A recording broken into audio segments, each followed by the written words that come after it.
Hi guys, welcome back. Today I'm doing Council Star Trek movie, so let's get into it.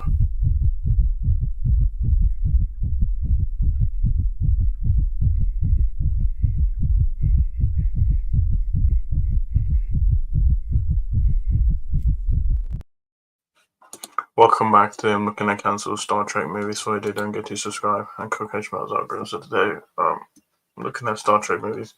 Mind you, this one's not a long one. I'm going to go through all of them, so let's get into it. Our first one is Star Trek: The God Thing. In the 1970s, Paramount Studios was interested in making a Star Trek feature film. Gene Roddenberry was contracted to write a script in 1975, which became Star Trek: The God Thing. The film was set after the end of the original series' 5-year mission, with the crew of the Enterprise having gone their separate ways after the mission. Unfortunately, they were all brought back together with an alien entity calling itself God and began to terrorize Earth. The script had elements that would later be added to both Star Trek the Motion Picture and Star Trek IV: The Final Frontier, including the delusion of the original series crew, an idea of an entity that brought the thought of itself as Earth's God. Ultimately, the script was rejected for various reasons, including a feud between Dean Roddenberry and one of the Paramount studio heads that Roddenberry interpreted as having to do with religious objections to the film's premise. With the rejection, Goddenberry worked on adapting The Good Thing into a novel with the help of original series actor Walter Koenig. The novel never managed to get off the ground either, but the God Thing's legacy lives on in the motion picture and The Final Frontier. Star Trek Planet of the Titans. Star Trek Planet of the Titans was another attempt to bring Star Trek to the big screen after the original series was cancelled. Unlike The God Thing, the script was written by outside Star Trek collaborators, although it was consulted on by Roddenberry and rewrites. The plot focused on a conflict between Starfleet and the Klingons for control of a planet that had been home to a technologically advanced race called the Titans. Time travel was also involved in the plot. In the first draft of the script, the Enterprise crew traveled back in time to the Cro-Magnon era. When the rewrite, they traveled into the far future. Ultimately, the script was involved in rewrites by so many different people that it became unrecognizable and much less appealing in its final form. Paramount still attempted to get the film made, but after struggling for 9 months to get production off the ground, the film was shelved and production was cancelled in summer 1997. Like The God Thing, Planet of Titans was yet another casualty that paved the way for Star Trek: The Motion Picture. Star Trek: The Millennium Voyage.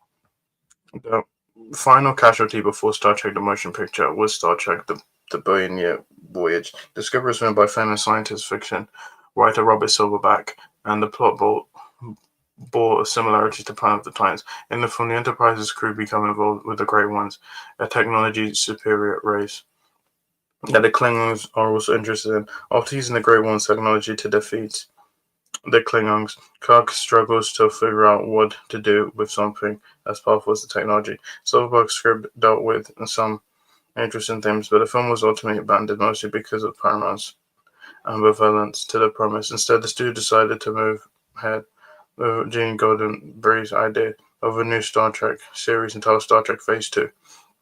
The show was never produced, however, because Paramount decided that the pilot was actually the story they wanted to serve as the base for a Star Trek movie. This story was what finally became Star Trek: The Motion Picture. Star Trek 3. Despite mixed reviews, once Star Trek: The Motion Picture was made, Paramount ordered a second film almost immediately. The second film would end up being Star Trek II: The Wrath of Khan, arguably one of the franchise's most popular and best beloved movies. Before Wrath of Khan was about, however, Roddenberry wrote the script for what he called Star Trek 3, which involved time travel, the Klingons, most interestingly, the assassination of President Kennedy.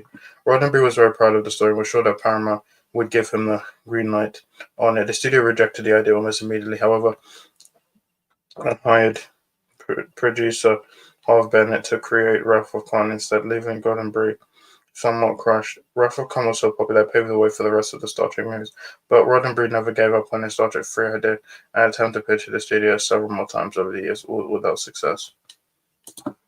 Star Trek: The First Adventure. After the release of Star Trek IV: The Final Frontier, Paramount was interested in doing one movie more to close the saga. Star Trek: The First Adventure was an idea floated by Hoff Bennett, who had become an integral part of the last three Star Trek movies. Bennett was interested in exploring a story about Kirk, Spock, and McCoy during their Starfleet Academy days, a prequel to the original series. But unlike the later Abrams movies, except in the normal timeline instead of an alternate reality, the film got a script change and had a few pieces of concept art. But because of the studio regime change and the perceived need for a new conventional storyline, the whole thing was rejected soon after. Additionally, some of the original series cast, including James Doohan, felt confused that the film would not include them among the cast, despite being about their characters. The film that ended up becoming the sixth Star Trek movie was Star Trek VI: Stars Discovered Country, which did include the original cast and wrapped up the run of the original series movies. Star Trek IMAX. During the 1990s renaissance of Star Trek television series, a script was developed by then producer Kirk Berman to be produced and released in IMAX format. The script mainly focused on the character of Miles O'Brien for Star Trek Deep Space Nine, played by actor Colm Meaney. A number of other characters from across the franchise were rumored to return as well, including David Warner's Chancellor Gorkin from Star Trek VI: The Undiscovered Country. It's a bit unclear why the IMAX was stalled, but in 1999, Ricky Berman reported that the movie was on Paramount's back burner. Berman said that the film Gang Shelf had to do with internal issues between IMAX and Paramount. There has not been any movement on the film since 1990, so although Berman has continued to express pride in the script, the idea has never seen a live day. Star Trek Nemesis sequel. Star Trek Nemesis was the fourth in the run of Star Trek The Next Generation film, and the fourth film in the Star Trek movie franchise overall. While Nemesis was in production, plans were already in the works to make a sequel to the movie. The film was thought to be a crossover movie of sorts, bringing together all the great Star Wars villains like Khan and incorporating characters from across the franchise like Kirk, Spock, and even Captain Jonathan Archer. It was also supposed to be a definitive farewell to the Next Generation. Unfortunately, Star Trek Nemesis ended up being a flop, receiving a dismal reception at the box office and criticized roundly by fans. After the failure, the idea of a follow-up movie was scrapped altogether. Despite interest in the sequel from people like Brett Spinner, Nemesis ended up becoming the Next Generation farewell, and the scrapping of the sequel resulted in a lull in production starting it lost its 7 years. Star Trek The Beginning.